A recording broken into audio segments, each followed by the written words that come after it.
Okay, so I'll just record it.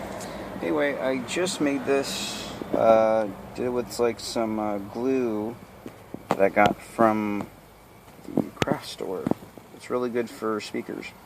So that's actually, I'll just show you one time. But yeah, got this all ready to go again.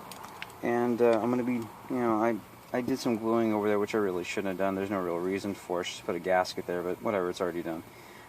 It'll go ahead and stop from any kind of vibration. I just did some modifications to it to go and make it super solid. And yeah, so on the back, and I'm sorry about the thing, but anyway, here. So right here we got this, and that's how we have that looking. So everything looks really good and ready to go. That's kind of shitty. I'll have to fix that.